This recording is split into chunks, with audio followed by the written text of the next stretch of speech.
Welcome back to the LCS waiting room. I thought Raz was going to do something. Yeah, No.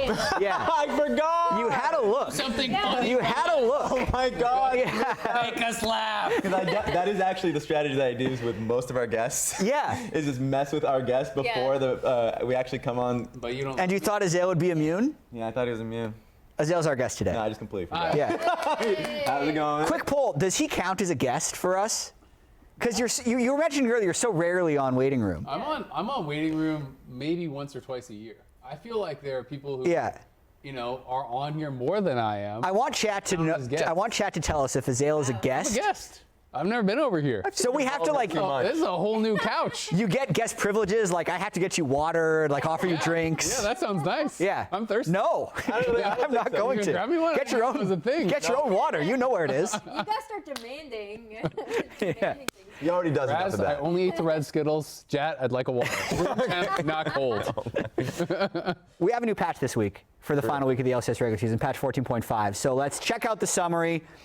Overall, there's a lot of icons here, but we were saying that it's not necessarily a huge patch. I mean, I think you have to look at, for competitive, the champions that are already in competitive. Nilly we saw a little bit. Senna obviously got changed. We've been seeing a lot of Smolder. You know, those are the ones that I'm kind of immediately drawn to. Yeah, and I think Senna did not get changed enough to remove her from competitive play, right? It's just a 10% decrease on the bonus AD on her Q, I believe, which I do not think does enough to, like, the reason why we're seeing a lot of Senna is just her flexibility in compositions, her flexibility in how she can play, and she's incredibly strong, and I think this is not going to remove her. Yeah, and that was my thought process with a lot of those champions. There's like Maokai, which got slightly nerfed, but not nerfed enough.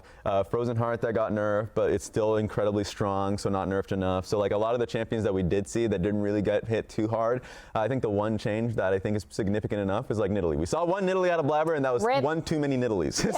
Yeah. Well, you had something about the use of Senna in the LCS. Yes. So I wanted to talk about just Senna as a pick in general. We've seen it dominate all of last. I liked his little jog when he got up there. Thank you. That's a little like nice. hop, skip, and a jump up. It dominated all of last week, and I wanted to hit on the strategy behind the pick that Energy really abused. Because the first things first, we saw Senna, now this is 12 minutes into the game, but 5 minutes in, Senna ends up, of course, rotating from bot lane all the way to Grubs. Picks up Grubs at 5 minutes, and something to take note of in general is that we saw this in the LPL, where Senna then goes for a one-timer on a top lane dive against whoever it may be, and then when she bases, she goes straight back top lane and just lanes with the top laner. And a lot of questions were, wait, why is that a viable strategy? Why is that a thing that works? Well, first thing first, in this game in particular, it was Senna and Huhi was on Nautilus. Yes, sir. And then diving in Nautilus, just generally really difficult, especially if you see a stacked wave going up against the Nautilus, then it's really easy to defend. And in this game, Yone is on Senna. So let's actually start playing this game out and talk about why it's really difficult. So the number that's very magical is 5 minutes. 5 minutes, what happens on 5 minutes in the map? Anybody? Krugs. Turret fortifications are dead. So turret fortifications are dead, so they end up landing topside. I was going to say Grubs because Grubs happens at 5. Well, Grubs does happen, and of course this was, the priority on Grubs is pretty big. I wanted to actually go back a little bit and pause because it starts off of securing the second round of Grubs, and Senna is incredibly strong at picking up Grubs to begin with, so like generally you want to challenge Senna, but really difficult to do so. And of course, Huhi does have, like, in general, he doesn't have TP because of a prior fight, but the bot laner will have TP to join in, so it's always going to be a 5v5. And in this case, okay, if you can't go for bot lane, Team Liquid adapts and they look for a play on towards top side. Problem with this one, as you can see, is Senna's also difficult to gank. She has Shroud and of course Flash, and the Aatrox in this instance will have ulti. It's just really hard to make that play happen. So Yone, when he goes down bot side, guess what happens? He's dealing with contracts, he's dealing with Palafox. They're completely zoning him off of bot wave. So now even though you're saving top lane plates from going down, now Huhi is just smashing bot lane plates and denying 3 waves against the Senna. So even though at 5 minutes into the game, Energy was down about like 100, 200 gold. Core JJ got his top lane gank and then was making it really difficult for Dokla to play this game. By the end of this play, You're 1.5k gold in the lead. Energy, based off of just that strategy alone and the adaptation against Team Liquid, are now spiraling ahead, playing off of bot lane and top lane plates, get 8 plates as a whole, and it's just really insufferable to deal with. Yeah, I remember I was joking around that like something has gone horrifically wrong when your bot lane is just Nautilus laning against Seraphine for like 5 straight minutes. And even listening to the cast, because you were a part of it, and like they were trying to find any way to punish it, and like Seraphine was just hitting bot lane plays like, she only got 1 turret play. There was nothing they could do at that instance. What this reminded me of is like the whole reason that like it's not a novel idea to have your support roam up and like dive top and like do things on the map. But what makes it good is the fact that Nautilus becomes this immovable brick as opposed to a squishy AD carry. It makes me want to play like double tank bot again. Oh no. That's totally off topic. Cooking this kind of stuff. Yeah, but it made me want to cook in my mind. Anyway, there's more stuff. With Smolder. Yeah, we got a lot of stuff to get through. Smolder is one of the champions that I think is already really strong. Did get some buffs. The E accidental buffs. Well, I guess accidentally. It said nerfs on the graphic. The E change, I thought it was adjustments is what it was listed as, but I could be wrong. Yeah. The E change essentially makes it so that you don't have to go crit Smolder anymore to get additional bolts on the E. It scales with stacks, it scales with AP as well and stuff. So, or excuse me, just stacks. The true damage burn also was changed instead of 6.5% flat and just the eXyu increasing. Now the true damage burn scales with AD, AP, and stacks. So the biggest change really was the E to me for the caster build, where people weren't actually building a lot of crit. Now the E is doing significantly more damage, and this was actually getting hotfixed, but it is not hotfixed for this week of LCS. Yep. So this is the really overpowered Smolder version for this week, and Smolder was already gaining a tremendous amount of popularity on 14.4, so I think it's going to be 100% presence this weekend. Yeah, we are on live patch, but because the hotfix was like an hour ago, League Ops decided to not have the hotfix for this weekend of bugs LCS. and stuff. But it will be a different Smolder come playoffs, which will be next week also on the same patch. One final thing, Jarvan the Fourth was buffed very minorly. River? Jarvan. Very minorly. Not and the second just one. watch out for River. I'm just saying, River. anytime River shows up in the patch notes, he can be like, hey guys, do you want to play Jarvan? He exists. Other bits of news, though, this week, we do have a real guest joining the LCS, not just Azael. Not a thing. I'm a guest. wow. I count. Yeah, well, chat, We can ask I still her. haven't heard what chat thinks. Either way, Herculyse is joining us today, so how are you doing? I'm doing incredible. This is actually insane. I secretly have been watching League for years, so I think this is the best way for my friends to all find out that I've been an LCS fan for a while.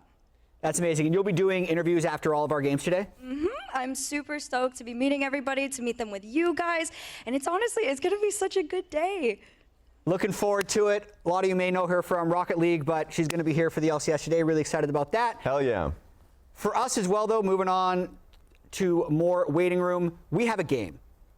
All pro ballots are going to be due in like 3 days. Oh yeah, I saw them in the email. It's so hard to vote based off of 5 weeks of gameplay, but we'll have 6. And the producers actually have a game for us called Guess the All-Pro. I believe the way this works is on the left will be an actual All-Pro from Summer Split, and on the right is a mystery player that we're going to have to guess if they deserve to be All-Pro based on the stats. So let's check this out. Well, we have to guess who it actually behind is. us. So this is JoJo from Summer versus, we don't actually know. A mid laner, a mystery mid laner. KDA, low forward percentage, decent gold of 14, and a kind of low kill participation. But Is this their actual Shadow? Can we guess based off their haircut and stuff? You could was thinking try. the same thing. You could try. It's the first place KDA though. Just starts. There's only 7 possible players. First this place is. in KDA. Maybe. The haircuts are a bait. So I'm gonna say. I'm gonna we guess have 5 Quid. seconds. I'm going Jensen. Quid. I'm going Dove. I feel like that's Dokla's Shadow, by the way, based on the hair. Jensen! Oh! The hair was a Yeah, bait. the hair is a troll. I think that was Dokla's hair. Whoa! I think Jensen will be an All-Pro. We'll end up seeing though. Let's get to the next one. Oh, that was really difficult. You really got baited by the Shadow. having It a was good a fake split. Shadow. It was tough to see something that was a part of every play but had low forward percentage. Okay, Blaber was they're first just team All-Pro using with the the same stats on the shadow. left. Stats on the right. Note the very high kill participation and kills and assists. I think this is River because he also Yeah, dies. that's what I was thinking Yeah. as well. Yeah. It's because it's not super high like gold difference and stuff, Yeah. but It's almost certainly it's River or Inspired is what I would guess. I'm going River. Well, I feel like if we got it right, they would have revealed. But I'm going I'm River. going Inspired then. Whoa! Contract. Okay. Okay. Will and Energy. This is how badly we don't want Energy players to get All-Pro. I think Energy doesn't want Energy players to get All-Pro. They always suck in the regular They season. keep naming it. Okay, next one. Berserker was first team All-Pro. Okay. Goal difference difference is is- Goal 14 difference. first. Really Oh, high. but this could be. I think it's CSD wait, at can, 14, can but it be it's- Berserker? Yeah, this is going to be Berserker, I think. Well, hold on. Well, the the Senna, CS if they CS played plays Senna, it Senna. tricks. Yes, it is. Yeah. It is a. CSF is super frozen. It's a good trick because now we know this person's not playing. Yeah. like the Third in Senna therapy KDA, stuff. I'm gonna go with second in. Tomo. I'm gonna go Tomo. I don't think his. I'm going to go I don't Meech. think his CSG I'm is throwing a that curveball high. here. I'm going Meech. I think it is because he's going against the Senna Tom. Azael, what was yours? Can it be Berserker? Yes, it can be. Oh, It's B-boy. Okay. Okay, makes that's sense. sick. That's Yeah. actually really cool. Last I one. didn't realize his leaning was Again, It's gonna be the tough. Stats are super fraudulent. Yeah, It's I know. against It's going to be a tough for a Yeah, seventh play place Senna. mid laner to or bot laner to get Top all pro. laner. So Licorice, just so everybody remembers, he still wants to play LCS. He was the all pro mid laner. Just keep that in mind for everyone building their rosters for summer split. General Sniper. Either way, Second. General Sniper. It's not No, Sniper Sniper is because five. Sniper is first and solo. this is going to be Rich. I think it's I'm Blippo. saying I it's think Rich. it's Impact. I think Wait, it's Rich is. Blippo. Rich. Damn, I go Blippo. I only got one. I said Fudge doesn't have Impact. enough solo kills. I think. It is It's Whipple. Whipple. Yeah. Okay, honor system. How many did everybody get right? I got I one. think I got none. 0. I got one, so I think I got I one. went out that I way. ran it Whoa. down. Yeah, let's go. We suck. Woo! All right. So since we did so well with that prediction game, But actually, I got one because it was Doka Shadow. I'm sure of it. It was definitely Doka not Shadow. Doka Shadow. It's Doka Shadow. I could tell. Well, all right. well, Someone we say in need chat who production. Shadow was. I got Someone else in confirmed chat. it's Doka Shadow. Oh, wow. That's crazy. Okay, that counts as like half. I can tell. I can tell based off the hair. Smarter than Oh, yeah. Give you I am bonus points serious. For that. Look, you don't What do get you one. mean? What do you mean you're laughing? I said it was Doka from the very beginning based on Shadow. But you can't play that metagame, all right? It was based off the stats and not off the shadow. I guess based off the Shadow, it was 5 Dokless. Yeah. I got them all right. So Azael, what we learned is easily fooled. Foldy sheet time. We have 12 games left, which means the foldy sheet does fit within one Google Doc. And what we're going to do actually is we're going to, so the whole foldy sheet's actually posted in Discord as well, in the LCS Discord. It's also on the LCS Stats Twitter account. But we need to pick all 12 games this weekend, and then the producers will tell me which number in the foldy sheet that is. So I don't think it's all going to go to chalk. If we just picked favorites, that would work. Yeah. So I think everyone needs to pick one upset. Dignitas beats Cloud9. For now, I'm putting. Is that yours? They're only one game away. That's your upset? Sure, if I have to pick Okay. one. What? Wow. Okay. Well, we picked the craziest one. I already. Yeah. So I'm just going to start filling in. I'm going to start filling in favorites. Starting a hot and you over can here, Azael. and you can pick your upsets afterwards. Oh my I'm God. just doing favorites based off the current standings. And they're just 2 games away from I would it's getting choose really the top good. two, top Energy 6. beats 100 Thieves. I mean, Yeah, this one doesn't matter. So Azael, you already gave your upset. Yeah, but I Yeah. also think Energy beats 100 Thieves. If I want to do a spicy My I would upset, say my upset is I'm going to say Energy is going to be FlyQuest. You already gave us Dignitas. Pardon? You already gave us the Dignitas upset. Yeah, I know. True. But I Raz, can pick, what's why your can't I upset? pick multiple upsets? Then it's all upsets. I mean, you could. I'm gonna go. Yeah. I am. Why are you limiting me I'm like T over that? Team Liquid. Hate fun. I am T over Team Liquid. Okay. He just Emily, forces you guys what's yours? to pick the favorites. My upset would be, I'll say Shopify over Energy. Shopify over Energy, which is right here. And Yeah. Azael, you get one more because you're the guest. So Energy what was it? beats 100 Thieves. Energy beats 100 Thieves. And the bottom. At the bottom. Blue side. Okay, so if That's this something I can happened, easily see if happening. this happened, the top 6 would be Dignitas through FlyQuest. The top team, obviously, would be FlyQuest. And this is how the standings would pack off. And producers, Tiebreaker! Which line would this be in the foldy sheet? They're still calculating. It's a big foldy sheet. Either way, this would be a rather spicy set of predictions. We're Yeah. going to be using this awesome tool. 01489. So 01489 is the line. We have officially predicted, thanks to our guest Azael having twice as much influence as everybody Just else. confirmed is a guest. But also, this really awesome tool guess. that was made by our lead statistician. I pity you. And I've also heard that our lead statistician has his own predictions. Which we're Yeah. gonna be showing right now. Oh no. This is gonna I be- already know it's going to be the 7 tiebreaker one. Yeah, that's what I was gonna say because Our I script writers who art in LA, hallowed be thy pen. Thy tiebreakers come, thy will be done on stage as it is in regular season. Give us this week our 7 tiebreakers, and forgive us our drafts as we forgive those who trespass against tiebreakers. And lead us not into 0 tiebreakers, but guide us to scenario 900.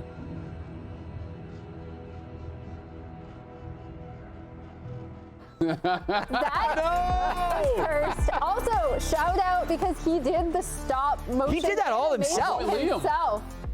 How much do those candles cost? He built our playoff tool. He did that animation.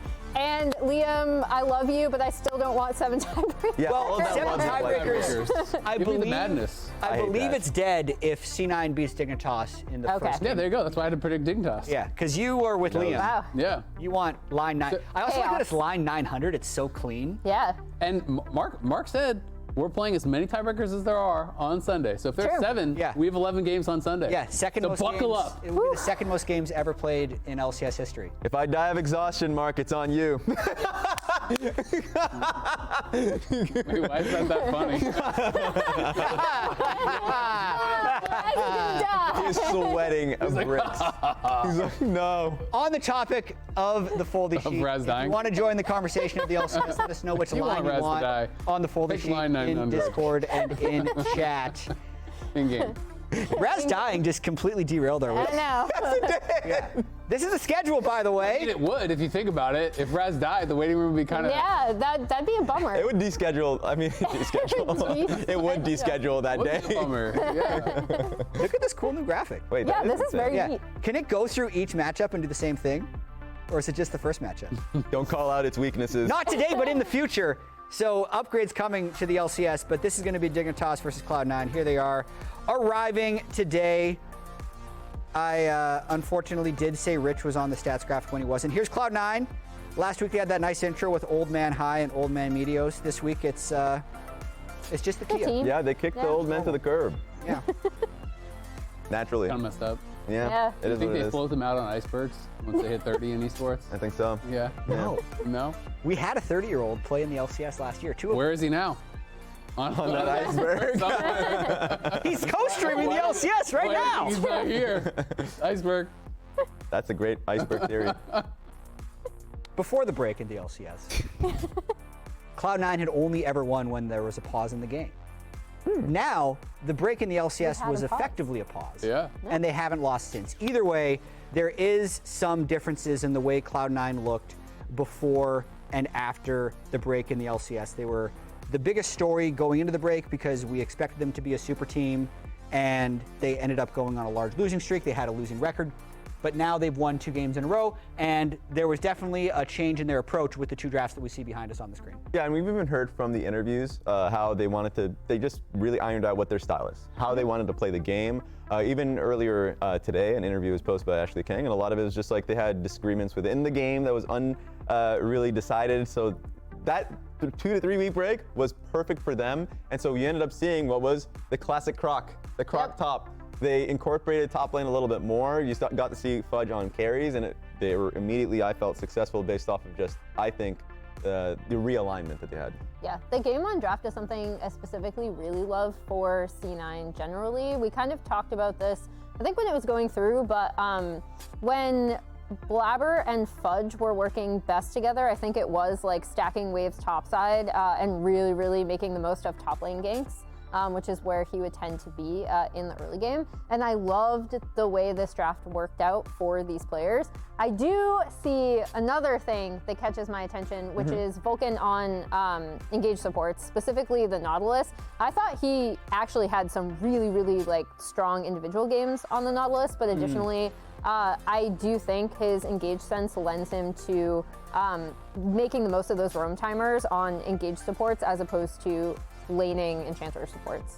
And I think a lot of people have been kind of hating on Fudge, but Fudge actually has the best laning stats in the league for top lane. I think he has still been a really strong laner, even if he hasn't maybe been doing as well in team fights. So I do think, playing him on carries, having Blaber playing up towards top side does kind of lend itself to their strengths. And I think Cloud9, definitely can bounce back and beat that team that we're kind of expecting them to be. Yeah, it definitely feels really bad if your entire strategy incorporates playing towards bot side and you misexecute multiple times when it comes to that, and you're obviously on an island, so like you look bad in comparison. So like the mixed execution part I really wanted to hammer in, because like yes, the change in picks is one thing and the change in style is another, but like oftentimes when we were looking through replays on Cloud9, it was like the Herald fight that you guys like messed up, or the dives that you guys messed up. Like those things that are based in comms and based on how they end up seeing the fights the same way, that's the biggest change that they've had. And even though it's just 2, so you see a small sample size, the 1 was versus FlyQuest. And so that matters a lot. Yeah, and also, Jojo was mentioning on your episode of Pros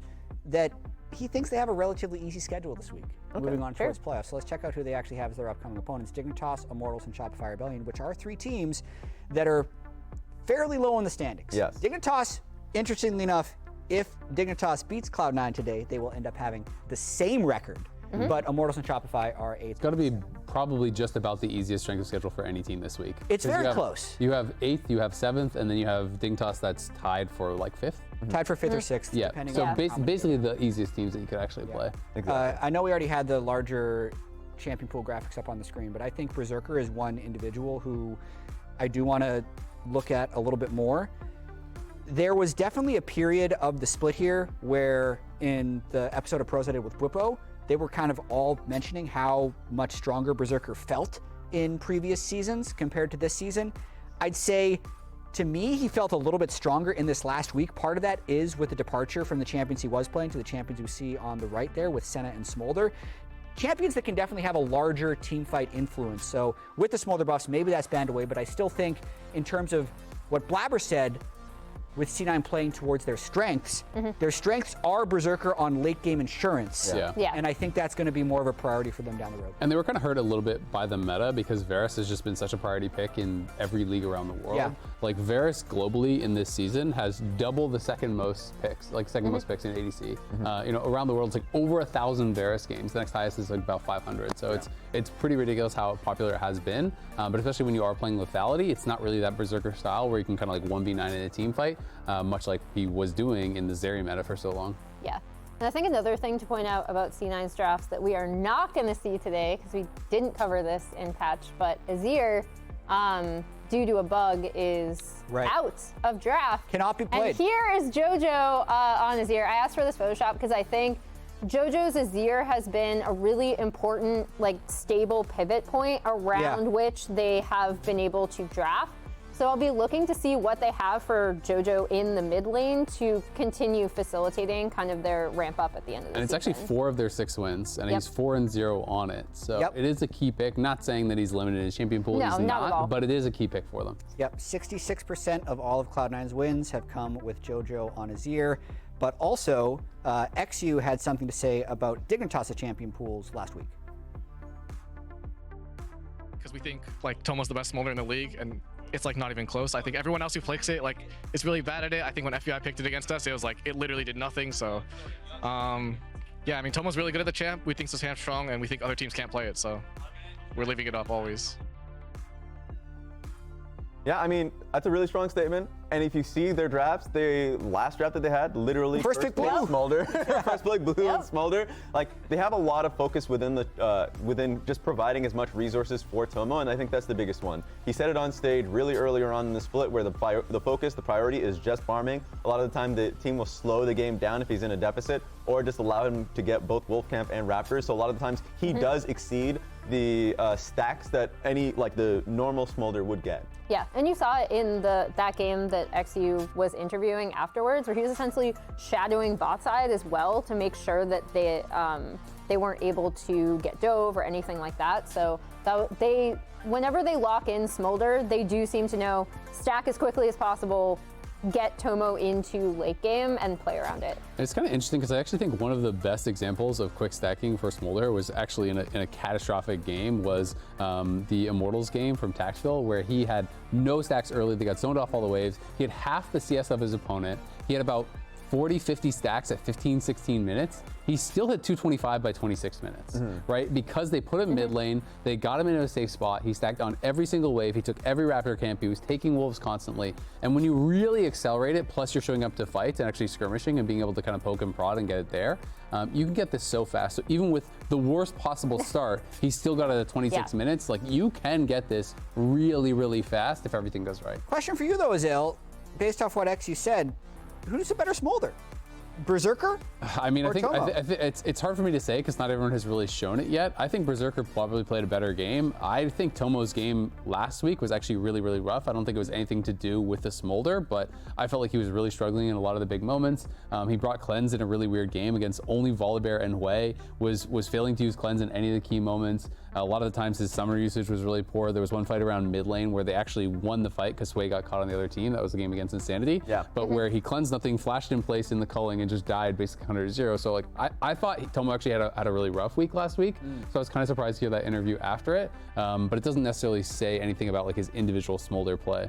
Yeah, and to the point about like there not being enough of a sample size, I think that's very true. It makes the question really difficult. I'd probably lean towards Berserker. Most players haven't played a single game on it. Exactly. I'd probably lean to Berserker just because he's like a generally better player. But what I think is really important is that Smolder, I think, to Dignitas is extremely important to them because it provides direction for a team where I feel like sometimes the fundamental are very inconsistent. There are some games where I feel like they don't really know where they're playing to or how to set up for a Drake fight, but when you have Smolder, it's really easy to just protect the precedent, and that makes it great for them. And I'd also just say, I think it's huge for a team that, isn't always towards the top of the standings to have so much confidence in one of their players, right? Yeah. For eXyu to come out and say that Smolder, is Tomo's champ, he's the best on it in the league, that speaks to the confidence they have in their AD, and I think that's so important going into the final week of the season. Yeah, we have talked about Cloud9's upcoming schedule. Here's Dignitas' upcoming schedule as well, as they are in a very pivotal week. It's a tough week. Very That's a harder schedule difficult than the opponents. last one we saw. That's a much harder schedule. How much parity is there really in the LCS, though?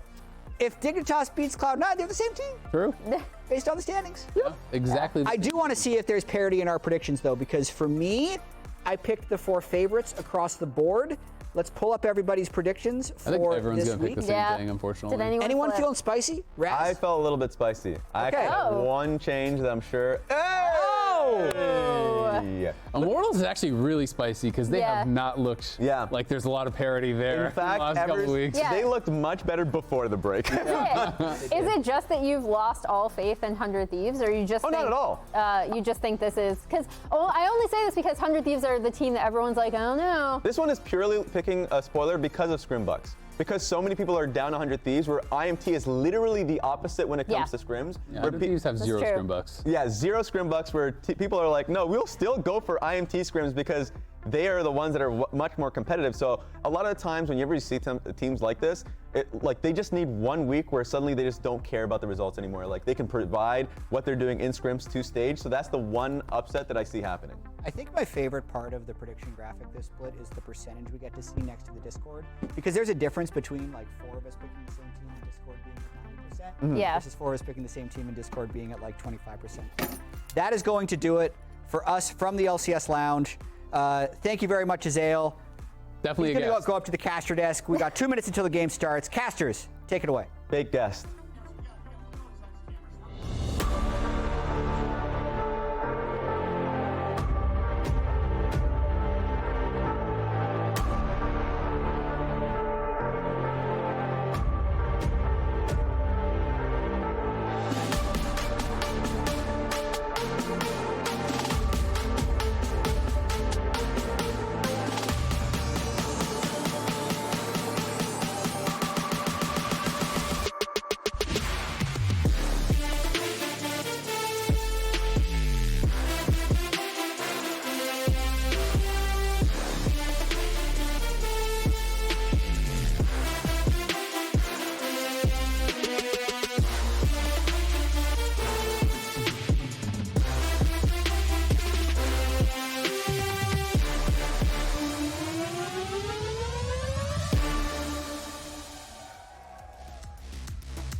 Ladies and gentlemen, welcome to the start of the LCS Super Week and the final week of the regular season here in spring 2024. First up, Cloud9 tries to keep those "we are back" vibes a-flowing against the Dignitas squad trying to lock in their second straight playoff berth.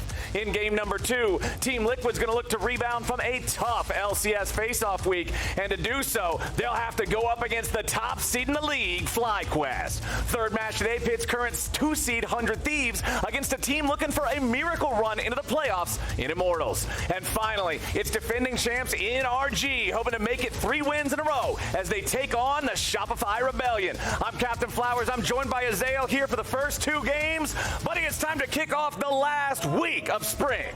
Yes, sir. It's going to be a good one, man. I'm pretty excited for it. We got a super week coming up. So much still to be decided here in this final week of the LCS regular season.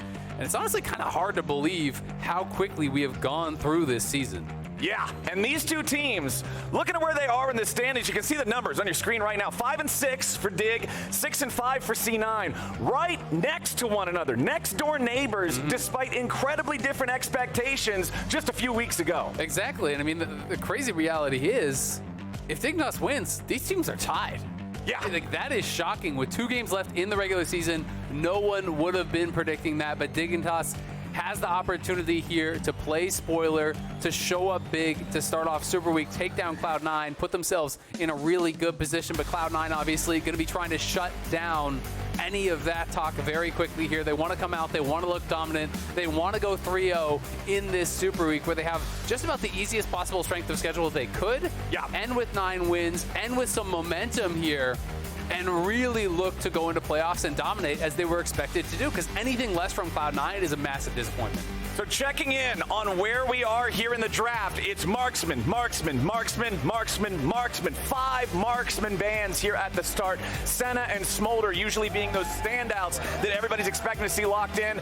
Just a quick bit of table setting here. Reminder to everybody, even though we're on the live patch, because the Smolder hotfix came out so recently, it is not in place for the games this weekend for Super Week. So expect to see a lot of Smolder in the ban phase. The E just insta-killing people is a little strong. Yeah, especially for the caster build. You don't even have to build crits to get the additional bolts on the E anymore.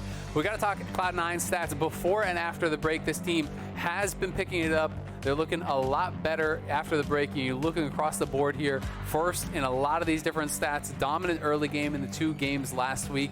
This was the expectation that was had for them. They did come out really hot in the first week or 2 of the LCS. They looked really good, but then they went on this big losing streak, and they've been trying to kind of fix things from then. We've heard a lot of different interviews talking about, well, we didn't really agree on the way to play the game, on how we should play the game, and they feel like they've got things a lot more ironed out now. And it's important now that we're in this second Super Week of the regular split to remember the previous Super Week was part of the Cloud9 mid-split crash and burn. It was a 0-3.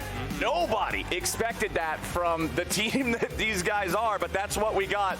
C9, they had a poll yesterday on Twitter asking what they should play today. Highest response, they would lock it in. I said Skarner. Yo, thank you, buddy. I appreciate that. Hell yeah. Well, Cloud9 was supposed to play it because I was the top response, but then they just tweeted at me earlier and said, no, we actually aren't going to do that. Yeah, I remember when Busio told me he was going to pick Pyke too. Yeah, we just got a lot of bamboozling to us going on here in the LCS, but let's go ahead, check in where we're at. It was Karma first pick for Dig. It's Lucian Nami for C9 as Milio Sivir is the lock-in here for Dignitas. Sivir and 2 enchanters. It's a Sivir comp, baby. We're going late. We got to talk mid-gap. That's going to be the question. Azir is disabled on this patch. Big.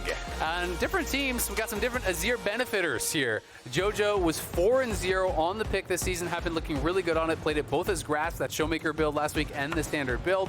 And we've seen Jensen and APA play it quite a lot. Jojo is very flexible, but I'm going to be curious to see what they try to slot in as the replacement, because Azir is very unique in that you can have push and dominate lane, you can stay safe from ganks, you can be a playmaker, you can be incredibly high DPS. If you play that champion at the highest level, it kind of just does everything, and I don't think that there is any champion that is a one-to-one replacement for it in the game. Absolutely. There's a reason why it's so popular. I mean, I'm personally excited that he's disabled because it's going to spice up the mid lane a lot, but for players like Jojo who are able to pilot it well. Bros. No, it's just... Isn't Skarner from Shrima? Yeah, but, you know, he doesn't... They're not on the same... No, Skarner's got his own problems, all right? He's not worried about this chicken empire stuff. That's not what he's about.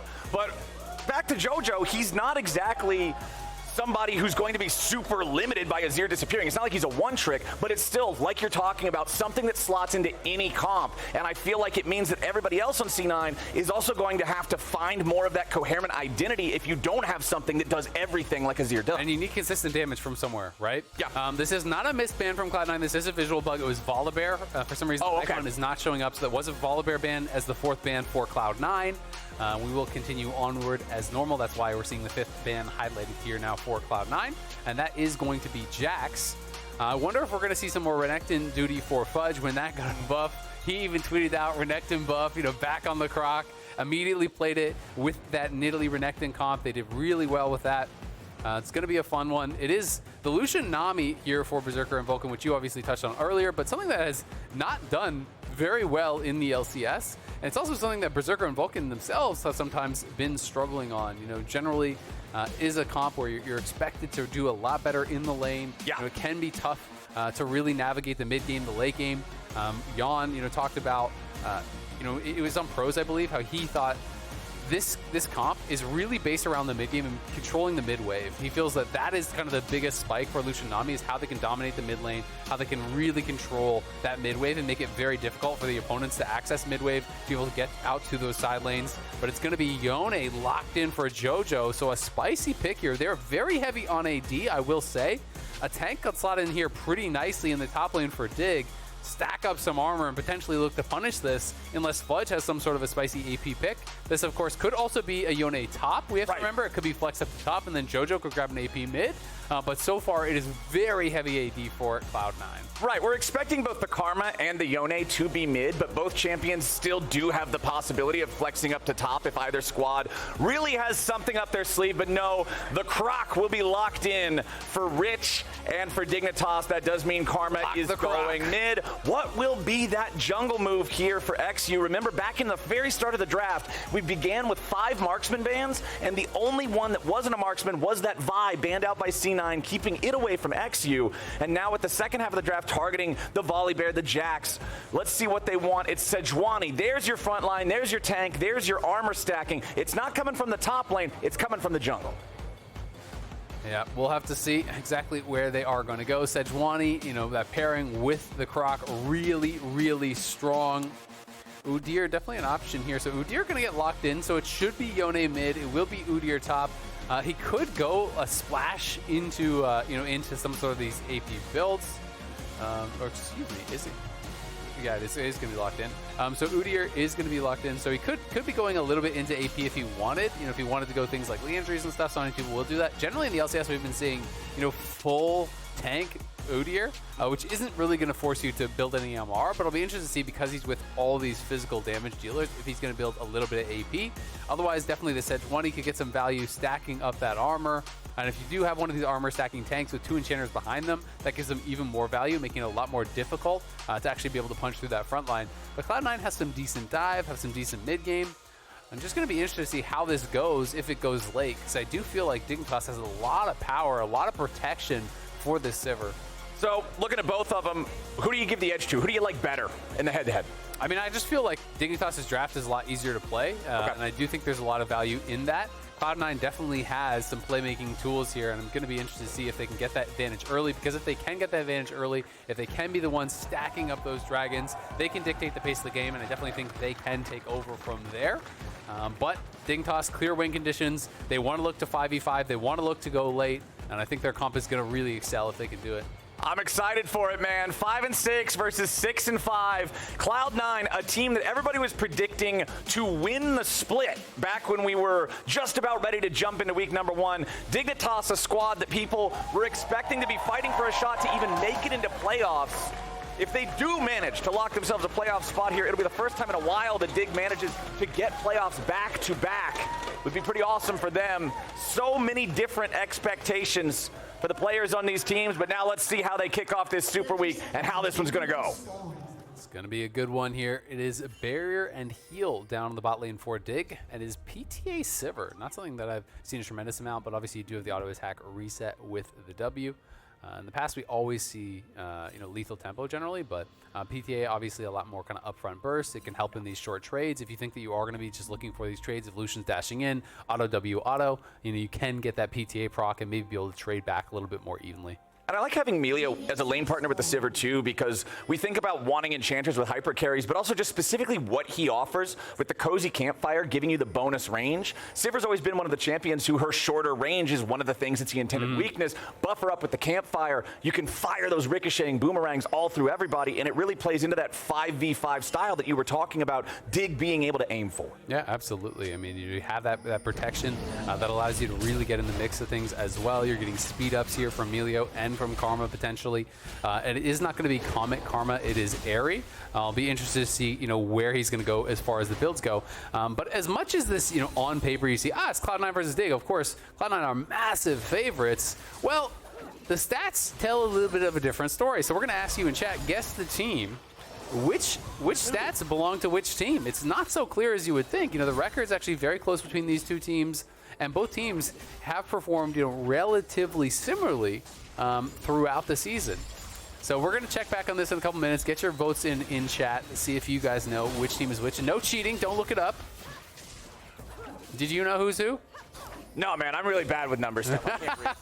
It's a little bit tougher for me. That's why we're going to trust the experts. Scorpions don't need to read. Exactly. It's just not required. But Berserker and Vulcan going to be pushed back underneath the turret here early on. And I do want to go back to what you mentioned in the draft. When you see Lucian and Nami locked in, you're expecting lane dominance, you're expecting priority, you're expecting a lead heading into the mid game so that Lucian can play aggressively and transfer that to the rest of the map, right? Yeah, exactly. You want to be able to get that trade in where you're chunking them down and you're winning out on the HP. But so far, it's Tomo and Isles pushing them in. They have shove here with the Sivir.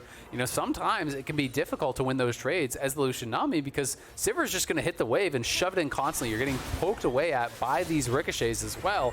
And when the wave clear is that heavy on the Sivir side, well, if you're just locked under your turret, then you're trading into these big minion waves as well, which is going to make it more and more difficult. And there's decent sustain from the Milio with that cozy campfire as well. So that's going to make things pretty tough.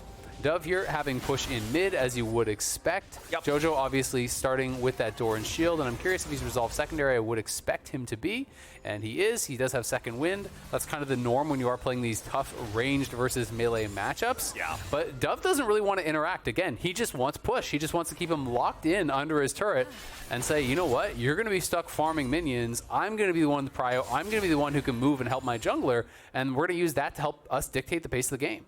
And Dignitas does look towards that enemy jungle. This bottom side here, though, has already been cleared out. Blaber has made sure that he's swiftly dispatched all the camps. It's going to be the Scuttle Crabs traded on opposite ends of the river as both our junglers decide to take their first recalls before really getting involved in the lanes. Now, top side, though, is the kind of spot we haven't really touched on yet. The Udyr versus Renekton matchup. Renekton getting buffs. He's always one of those champions that once he's at what the pros consider an acceptable level, you're just going to see him all over the place, right? Exactly. I mean, he's so reliable. They are so comfortable on this champion. People have played it a million times.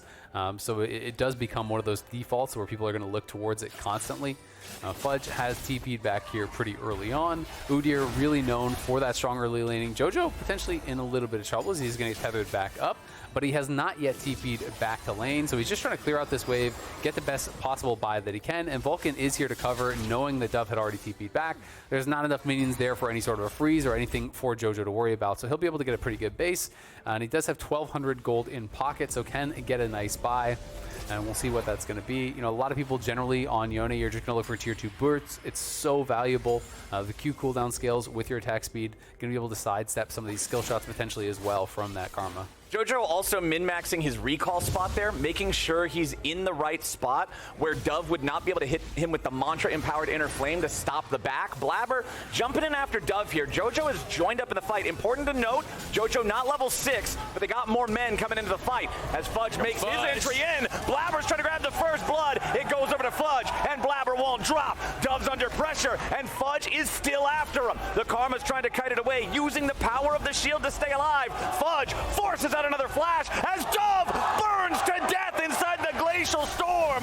Fudge turns it into a 2-0 game, but Rich wants to get something, anything back. The Ruthless Predator to stun up Jojo, but they're going to outplay him, or are they? The damage is not quite enough. Dig are still trying to make this work as Rich wants to run. Fudge in hot pursuit once again. Rich needs a little more damage. Slice and dice, but it will not work. Fudge is on a killing spree. 3-0 Udyr. It's Dignitas for dinner. Fudge is cooking them up on the Udyr. Makes the early roam, and that made all the difference as Cloud9 is just piling in. eXyu starting up this Grubs on the top side. Blaber just charges straight in. Jojo there on the roam wasn't sick, so this could have been even worse for Dig. eXyu has to flash out, but the early ghost popped by Fudge allowed him to close the gap. He realizes, I'm not getting out, so he tries to turn around and looks for the kill there onto Blaber. You can see Fudge constantly swapping stances, charges up that Unleash with that passive bar.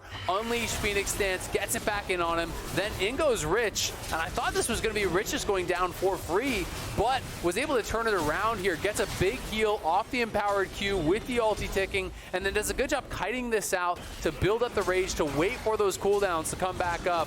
But at the end of the day, Fudge has just enough to take him down. 3 kills for Fudge. And that's the frustration there on Rich's face. He knows how impossible that lane is going to be now.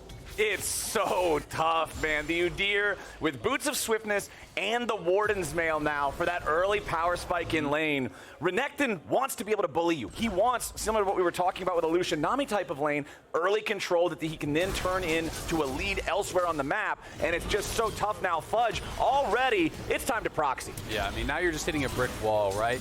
But something else we have to talk about, is Berserker this split? A lot of pros have not been as hot on him. This was Whippo on pros, some LCS content says Berserker is not him anymore. He was him for a while, he is not him. I feel nothing when I play against him. Absolutely nothing. Damn. And that is pretty harsh, right? That's harsh, but that's his truth. He's speaking his truth, and Berserker has got to be able to prove that he still is him, that he still has it, because it's been a pretty quiet split for Berserker. Yeah. Some of that you can point to, well, maybe it's meta. There's been a lot of Varus. Some of his best champs haven't been around as much, but he needs to be able to step up for Cloud9 and be that win condition that the Cloud9 fans know and love. Like, this is the guy where if he got to 5v5 and it was even, you're kind of just like, you know what? They're going to win. We're going to win. Well, right now, he is tied in the lane with his opponent, both sitting on the same farm. No kills going either way down there. All summoner spells even still up as both supports still not quite level 6, but both getting very, very close. Lucian and Nami generally like to have that first item power spike before they really get in the spot where they feel threatening. So we'll check back in when that comes around and see if Berserker and Vulcan can really make anything happen down there, especially like we've been talking about with Jojo not being able to play one of his iconic champions in the Azir. You're looking for other people to step up. Berserker's one of those guys that you want to see do it. Yep, absolutely. Blaber as well, on a really good champ here.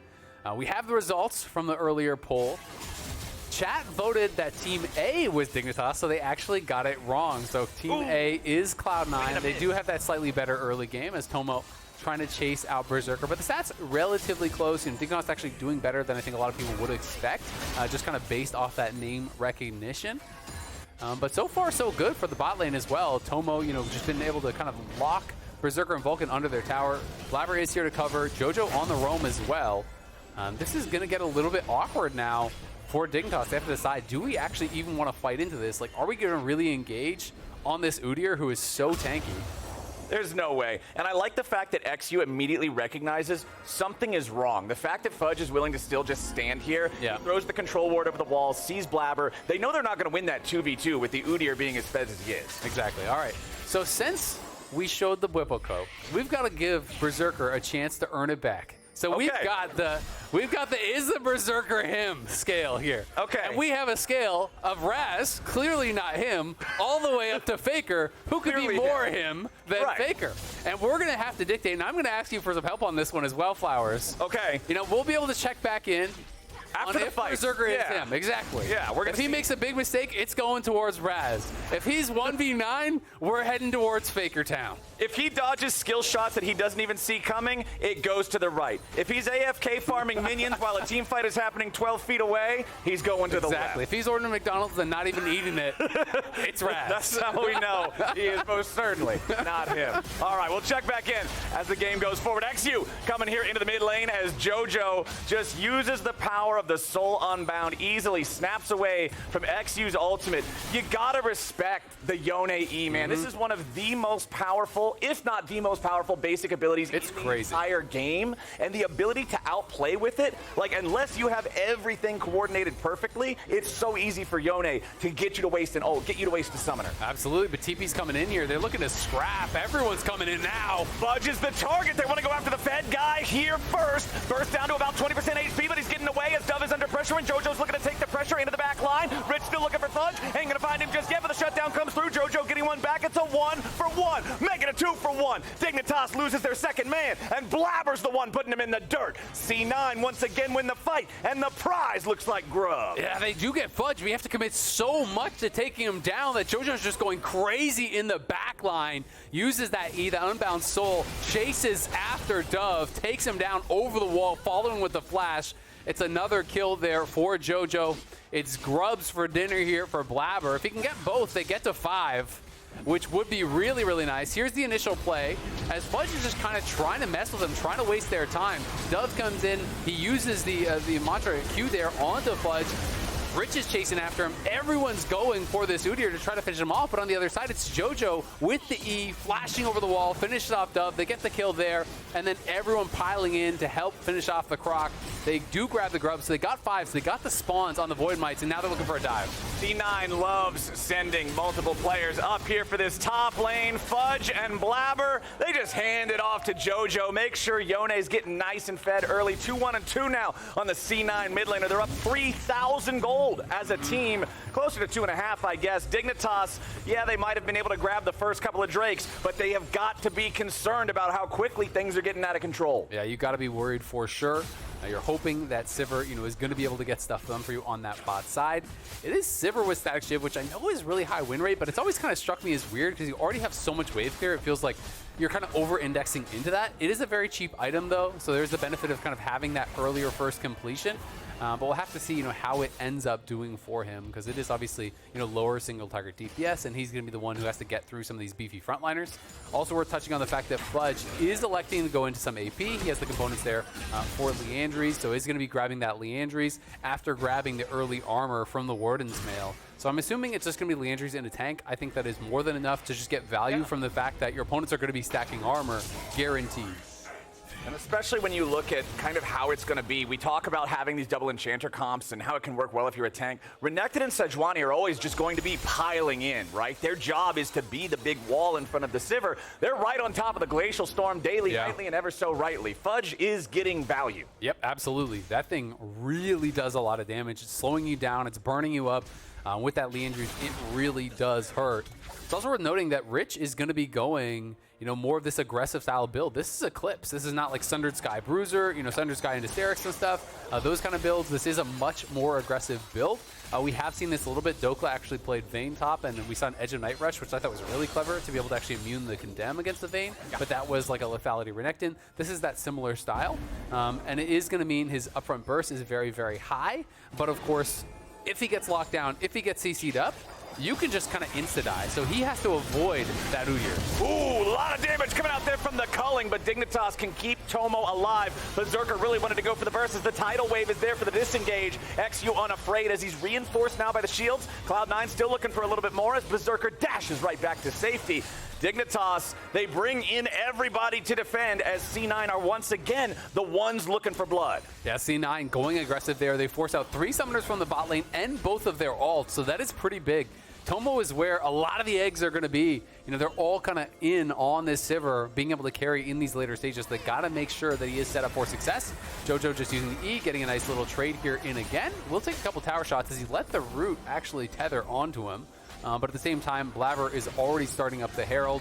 And with the Dignitas bot lane coming out of base, there's not really any chance they can contest. Yeah, I think it goes back to what you mentioned. They lost all the summoners. They lost both ultis. Both of those ults are huge for the team fighting presence of what Dignitas' comp wants to do. So there's really no way you can say, all right, let's fight for Herald. Exactly, and this is what Yone was talking about on Pros, where he's saying, you know, with Lucian Nami, it's actually more about the play around mid lane. Set this duo in mid when they have their one items. If anyone steps up to farm, you dash in on them with the mandate, with the Stormrazor, and you're really looking to go to town. You're looking to get these winning trades that get you cryo, that then move you to the side. So, you know, this is one of those things where you're like, well, they kind of lost lane. Yeah, they did. They lost some plates down in the bot, but this is one of the advantages of this pick. It's not just about the 2v2. It is about that one item power spike and the way it allows you to play through mid. So we'll have to track in these next couple minutes, does that mid prio allow them to play towards these dragons and so on as well? Because it was the first 2 early dragons going to dig, and that is definitely something that they would love to continue stacking, and C9 wants to put a stop to. Berserker also nearly at his second item with the Stormrazor rapid fire cannon build, the Desert Eagle Lucian. You just run in one big shot and then you're like, okay, got to back up a little bit. Not quite the same DPS potential as a traditional like crit style build, but the power of the poke, the power to kind of make these plays that you're talking about where you get control in a really quick manner. Yeah, really good. Yeah, I mean, it's all about this dash in, this upfront damage.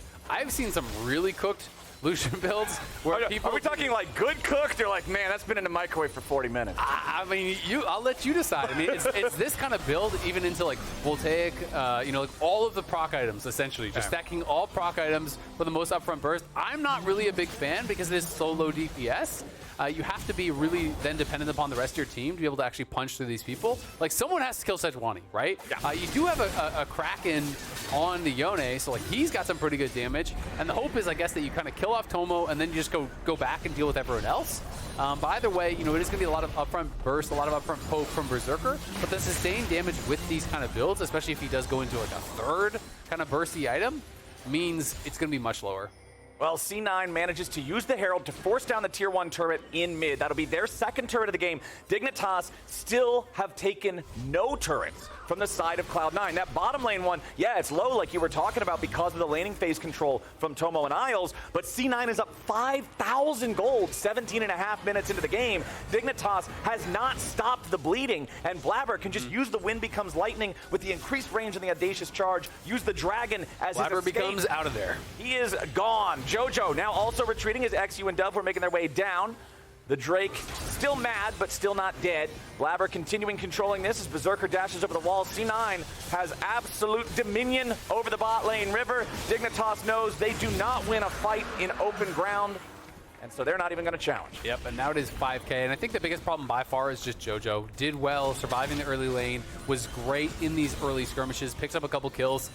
And now who's supposed to stop him in the side lane? Karma does absolutely nothing to you now that you're on the shield bow as well. He has more than enough sustain, so you can stand under your turret, but he's just going to E in, take a couple tower shots, poke you down, then heal up to full off the wave, and just rinse and repeat. Renekton also is really going to struggle in that 1v1 against him from this spot, and they could be potentially looking at a Dove. Isles is sniffing it out, so is going to be down there and looking to protect Dove from that potential dive. But again, all you're going to do is be able to push the Udyr back. You're not really going to be able to threaten them, and this tower is going to go down regardless, even with 3 members from Dignitas on that bot side. Dignitas just feels so stuck. The Udyr can't be killed. Yeah. Like you're talking about, Yone's interaction pattern against the solo laners that might answer him is entirely uninteractive. There's just no way, except it feels like, I don't know, 5-item Sivir. She's got Navori Quick Blades now, so at least you got some more cooldowns and whatever. But man, it's a mountain to climb. So I mean, here's the problem, right? I think conceptually, what was supposed to happen for Dignitas' draft is, all right, we drafted Sejuani Renekton. That's going to win us the skirmishes on the top side, alongside this Karma, who's going to have full prio in mid lane, constantly push up this Yone. So we're going to have a strong 3-man top side that's supposed to win skirmishes. When you lose, really bad. Berserker having to pop the cleanse immediately. Now turning the calling right back on the Sejuani. Rich ready to come in from the side, but C9 just takes no damage. Yone with a nice knock up onto 2. Rich still looking to push it forward. Blaber's very low. Rich also going to be taken close to death, but not quite yet. The shields come in. Dove going for the inner flame, but he won't quite get Blaber just yet. Rich going for a recall. How in the hell did nobody die? That was close. I mean, Tomo flashing out of there, using the barrier, using the ult. The heal comes down as well from Isles. You know, we saw not enough damage to finish anyone off from Dig, but the same is kind of true on the other side. You know, Berserker couldn't really punch through that front line. Rich getting a lot of work done going forward on that 2-item spike and really making it happen there. Well, yeah, I mean, Dignitas, because their top side didn't really win out in the way that they were expecting, they're now struggling in the side lanes, right? You know, the plan is you win with the top side with that 3-man squad.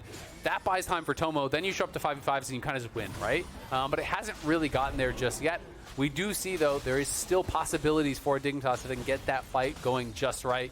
Cloud9, though, dictating the objectives throughout these last quite a few minutes. And they're going to be looking to dominate vision, stack up the dragons, look towards the Baron even here. And Dignitas is really just in recovery mode. They're hoping to hold on to as many of their jungle camps as they can, keep vision on objectives, see if you can find a way to get out and claim some of these objective bounties. But Jojo is just not a problem that's going to be easy to solve at any point this game. Yeah, C9 looking strong here in their first game of Super Week. I believe that we have the information on what the rest of the week looks like for them. You already talked at the beginning of the draft about how, hey, they've got probably about the best possible remaining schedule that you could hope for. Yep. And they're starting off strong here against Dignitas, who, with how close the standings are, we talk about how it's impressive that they would be tied with C9 if they beat them in this game. But remember that everybody's pretty much within striking distance of everybody right now. If Dignitas wants to still make sure they're getting to playoffs, they gotta stand tall here. C9 next to opponents, Immortals, 7th and 8th. Shopify, exactly. C9 is in a great spot to have a really successful Super Week as eXyu and Fudge just getting into a little bit of a scrap here. Fudge, the one who comes out worse for wear, as eXyu is reinforced by both of those enchanters.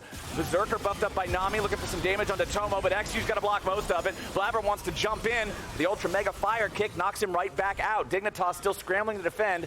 The 1v1 in bottom side. Jojo maintains the push against Rich. Exactly what you were talking about earlier. Renekton is going to struggle against the fed Yone. Yeah, Yone just scales to infinity as well in the side lane. It gets really, really hard. Expecting it to be IE next there for Jojo, and then any squishy member is really at risk of getting 100 to 0'd from one combo from this guy. If he gets to the back line, you know, Isles is going to be toast, Tomo's going to be toast, Dove is going to be toast, so it is going to be very, very difficult. They need to find some ability to get proactive.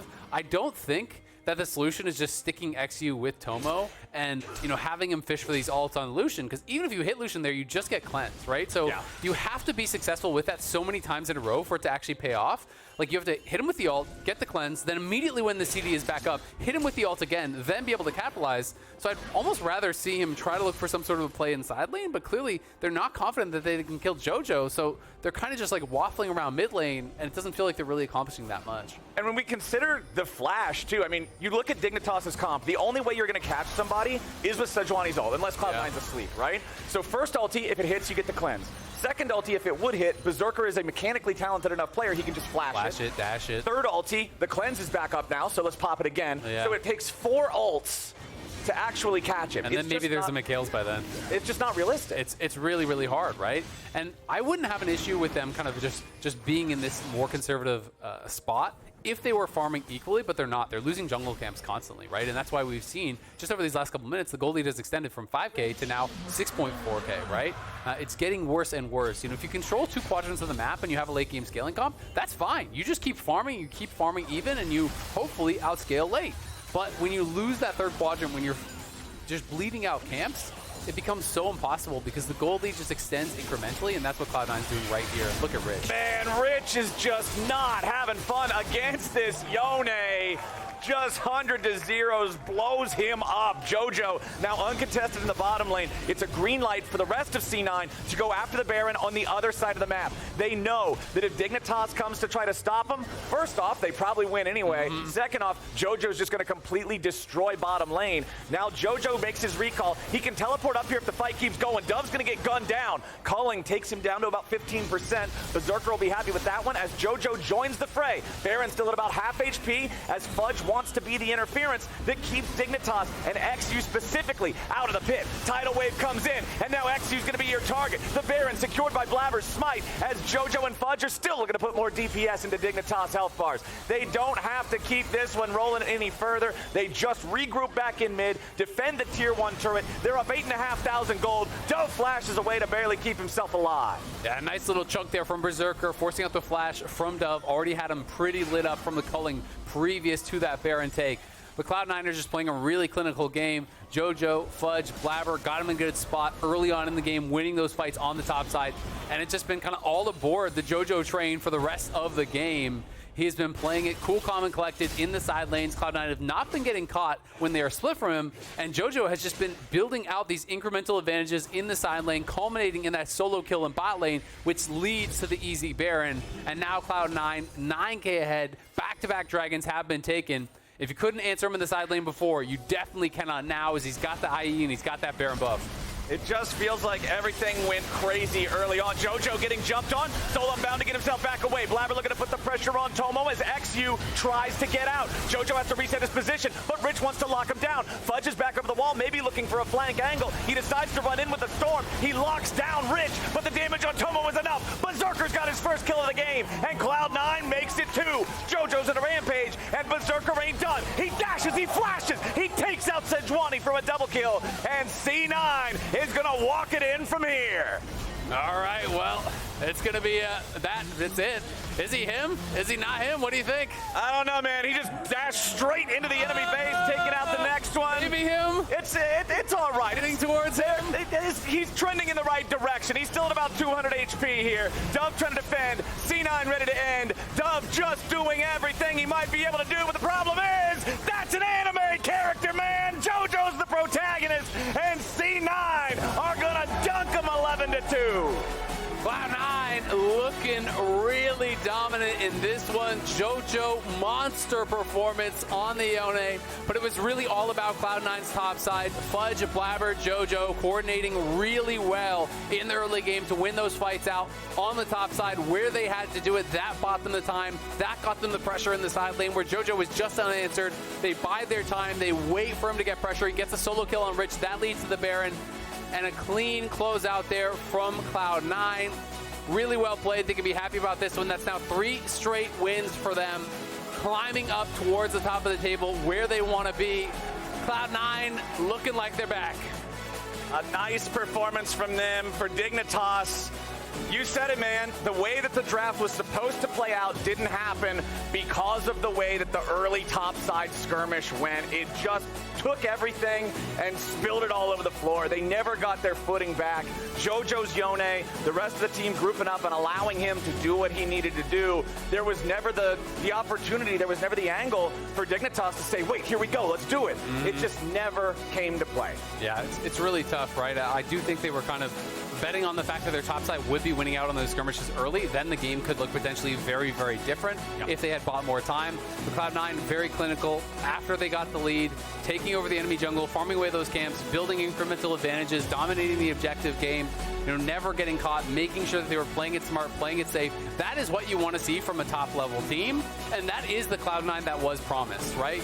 Berserker, I don't think he was him in this game, but he didn't have to be, and I think that's okay, right? Cloud9, this roster, one of the reasons that people are so excited about it was the fact that Berserker didn't have to carry every time. They have threats in every lane, and whoever's in the best position should be the one to get you across that finish line, and in this case, it was Jojo.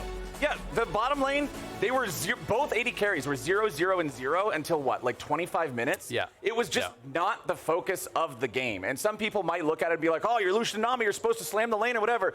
No, you can just sit under turret and farm or whatever for 25 minutes if the rest of your team is smashing. And guess what? The Nexus blows up the same as if you were 10 and 0. Exactly. It's still a winning condition. It looks good. Maybe we'll get to see Berserker prove himself, Raz versus Faker, wherever he might land on that later throughout this weekend. We did already touch on it a little bit. They still got Immortals and Shopify coming up as their next 2 opponents. But C9, I know that a lot of their fans were worried in the middle of the split, but it looks like things are on track for a solid ending here as we head into play. Yeah, they can breathe a little bit of a sigh of relief, but they still have some more games to go this weekend. They are potentially easier opponents. But the thing is, for Cloud9, they can't really be fully relaxed until they win the whole thing. That's like the baseline expectation. People saw this roster, they're like, all right, well, you got to win the LCS or you failed. And that's a tough bar to hit, right? So the work is definitely not done for them. They have to keep heading up and to the right, and we'll see if they're going to be able to do it. But definitely a solid performance, from the squad, and another really, really strong game here from Jojo, who I think was even looking good. Even when they were losing, some of these games were really, really strong. I think back to the Nico game that he had, where he was finding like 3-4 man ults in a losing performance constantly. Had been looking really, really strong, but it's nice to see Cloud9 more performing back towards the expectations that people had. And for Dignitas, hit the VOD review, look at the early game, look at the skirmishes that kind of made everything collapse, and make sure you're ready to bounce back in the next couple of days. Again, I cannot emphasize enough the importance of how close everything is in the standings, how everybody still has a chance to potentially make it happen. We'll see if they can do it for the next couple of days. A reminder, the Fantasy LCS is happening over on Sleeper. Make sure you lock in your picks and bans for next week's games if you want to top your league. But now with game number 1 done, we're joining Herculyse and Fudge on stage for an interview. Hi everybody, welcome here. I'm Herculyse and I'm here with Fudge. Fudge, we got to deep dive straight into this. The beginning of the match, there was the invade at top lane, the 3 kills. Walk me through that kind of opening up the match for you. This game, basically we were playing to do grubs as soon as possible, and they decided to fight us even though I TP'd back first and got the first push on the wave. So I was able to move first, and we're really happy to fight topside before Renekton's level 6. And it was just a free triple kill for me. I was pretty surprised that I killed the Karma with like the Victor ult. It was pretty close there for a second. It was pretty close, but we ended up clutching it, and then after that I feel like we snowballed pretty well with me just like proxying and taking camps with our jungler. Well, you guys looked incredible, and you have been looking incredible in recent times. Of course, I'm not going to ask the tried old question, is C9 back? Because it does look like you guys are back, We're definitely back. You definitely are back. So with that being said, who do you feel like is your biggest competition right now? I still think it's FlyQuest. I think FlyQuest is looking still pretty strong, but we do seem to have improved quite a bit throughout the break. 100 Thieves, I feel like are kind of frauds, so I'm not going to say 100 Thieves, but yeah, I'm going to say FlyQuest is definitely our strongest competitor right now. Okay, I'm also not sure if anyone's asked this, but with the way that y'all have been playing recently, do you feel like you could win it all? I definitely feel that way. I mean, we've done it before, and I feel like with our current trajectory, like we're improving a lot. We're working really hard, and we're not super like, we're not like going easier at all. We're still practicing all day, every day, pretty much. So I have a pretty good feeling about our team, and I mean, we're C9, so we're gonna win. All right, well there you have it. They're C9, and they're gonna win. Thank you so much for hanging out with me, man. Thank you. Guys, we've got more coming up right after the break.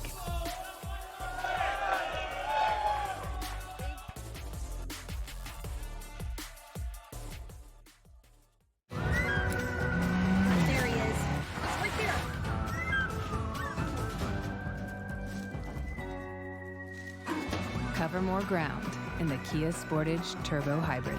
Kia, movement that inspires. Red Bull gives you wings.